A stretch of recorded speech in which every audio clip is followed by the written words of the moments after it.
Today down in the comments, I want to know, what is your favorite first film from a director? Hello, I'm Adam Caesar. This is Project Black T-shirt, the channel where we take a new release or a reissue horror movie and then we pair it with a book recommendation, usually horror literature, for if you enjoy that movie. Today we're going to be talking about two newer releases from Arrow Video. John Landis' SCHLOCK and very different, Sergio Martino's Torso, also known as Carnal Violence. Which one will I like better? Which discs should you pick up? We always love talking Arrow Video on this channel, so let's get to it. SCHLOCK is a movie I had heard a ton about. I'd even seen clips from. John Landis is kind of perennial talking head on a lot of film-related documentaries and things like that. So I knew about it. I knew that it was like a quasi-student film, that he'd made it when he was very young. He made it when he was 21, actually. But SCHLOCK is a direct parody of Trog, I guess, which is a weird film to directly parody because Trog is kind of all but forgotten now. But SCHLOCK is kind of a King Kong, Trog, Beast, man in a gorilla suit kind of mashup madcap comedy. Now, SCHLOCK comes with a really great, like a lot of these Arrow releases do, it comes with a little booklet that has some great liner notes. This one is of special interest to my viewers because I know we run on the same wavelength, but it's written by Joe Bob Briggs. And Joe Bob Briggs, the whole thesis of his essay, which is fantastic. If you get this release, you really need to read this. But the whole thesis of Joe Bob Briggs' essay is basically like, why the hell would you do a deluxe Blu-ray beautiful edition of SCHLOCK? It's not super good. Joe Bob Briggs argues that you can't really see much of the director's kind of promising future. But I would actually, you know what, I kind of would argue with that. I think SCHLOCK is maybe not great, maybe has rough seams, does feel a little episodic, does feel like the kind of monster plot of it is kind of just an excuse to kind of hang jokes on. But some of the jokes I think are quite funny. I love seeing the kind of early 70s location shooting. There's a lot of fun little cameos in here. And John Landis himself plays SCHLOCK. He's the guy in the gorilla mask, the gorilla suit designed by Rick Baker, designed by a very young Rick Baker for a song, for a steal. And he's directing this movie in a gorilla suit, and that in and of itself it makes it something you probably want to see. Very weird movie, very funny movie, and very much I think you can see the direct line between this and Landis's second film, Kentucky Fried Movie, and then kind of on and on as you get to Animal House and things like that. But you see that sensibility, you see that madcapness, you see that weird early anti-humor almost, where it's just like the jokes so corny, just so dad jokey, that they become funny if you repeat them enough or if you frame them in a certain way. But also just like kind of kitchen sink humor, kind of every kind of like sight gag, almost like live action cartoon type stuff. It's very funny, especially for fans of 50s and 60s monster movies, which is what this is kind of lampooning. It's well worth watching, especially because I read the essay before I'd watched the film, and I don't normally do that, but it's a good looking movie, like or at least Arrow's release of it is the movie's never kind of looked this good. As far as special features, this is not as stacked as the other discs we're going to talk about, but it does have those liner notes I mentioned. It does have a commentary with Landis and Rick Baker, and does have this kind of long, little bit career spanning or early career spanning interview that Landis did with a German film crew, and it's really, really good. It's a good sit down. It's nice and long, and he's always just entertaining to listen to, talk and watch him. But this is a movie I'm very happy that I've finally seen, and I can kind of check off the list. And it made me laugh, especially the final line. It's not spoiler to say, but it's a parody of was Beauty Killed the Beast. The ending of King Kong, and I don't know, I just like laughed like a hyena at this joke for a good long while. It's just something about the line reading struck me as funny. But SCHLOCK, it's SCHLOCK, but it's funny SCHLOCK. Alright, switching gears a whole lot, and the only thing these movies really have in common is that they were released by Arrow Video, but the Giallo proto-slasher Torso.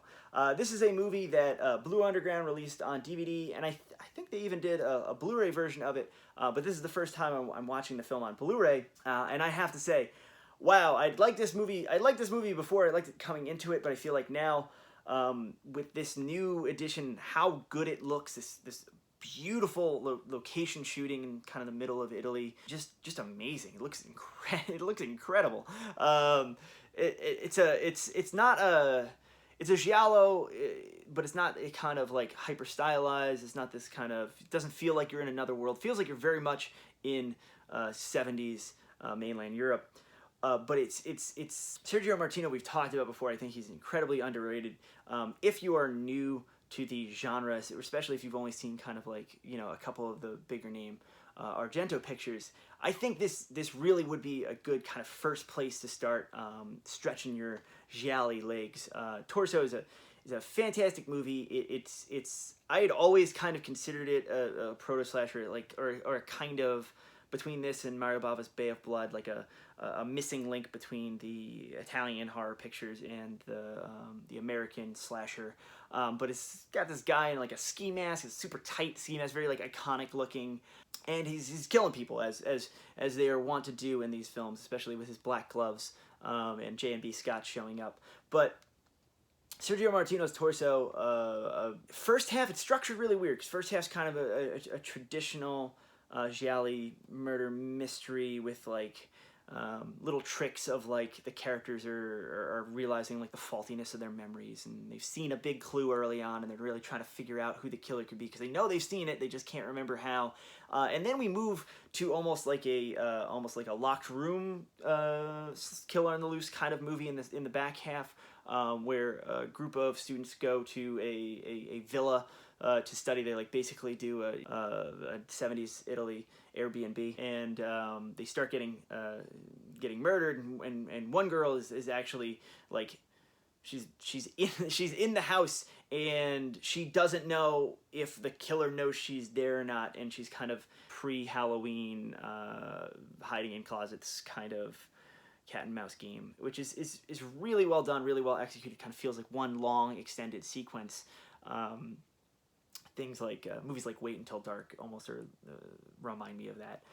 But Torso, super gory, very filled with beautiful women who are sexualized in a way that really borders on the sleazy, but Torso never quite gets there, never quite feels hyper mean-spirited like some of the darker gialli. Like I said, kind of perfect one to start with. Action-packed, beautiful locations, beautiful cinematography. Sergio Martino, super underrated. And this disc is usually when I review these Arrow discs, I've watched or listened to most of what the disc has to offer. But this one has so many interviews. They sit down with Martino himself. He's very gregarious, very ready to share, and it's like a 30-minute interview with him, and it's got a ton of like co-writer, actors. It's got a ton of people they talk to. An academic commentary on it by Kat Ellinger. It's got a lot of stuff on this release, and I think what Arrow was probably trying to do is because the ground had been covered so well by Blue Underground, they really wanted to push that as far as like, well, why would people upgrade? Let's give them features. And there are a ton of features on this. If you like Italian horror cinema, it's a no-brainer.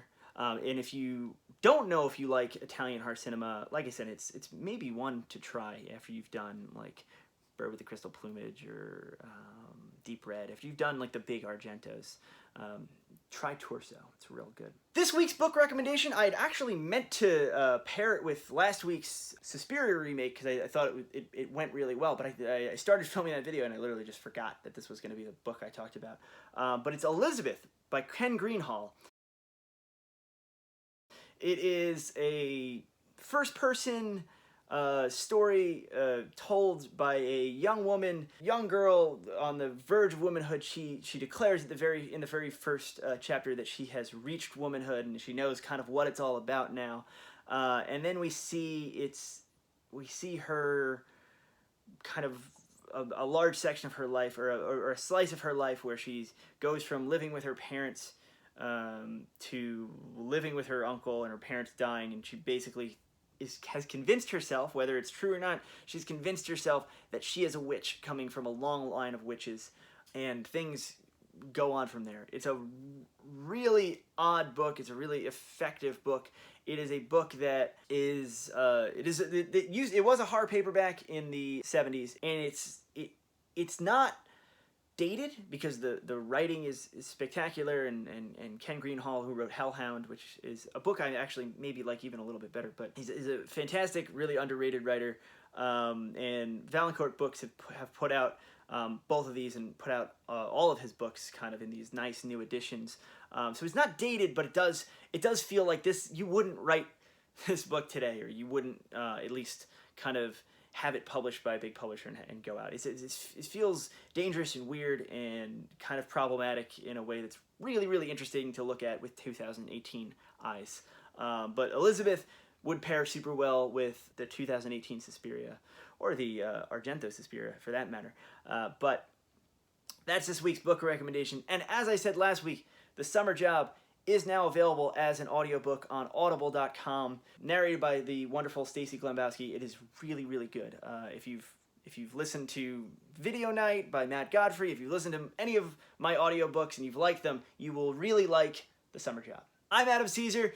This has been Project Black T-Shirt. Please hit the like button. Please subscribe. Please go check out my stuff down in the description, my links and all the newsletter, all that stuff. It's great seeing you. I'll see you next week. I'll have more movies, more books for you, more horror.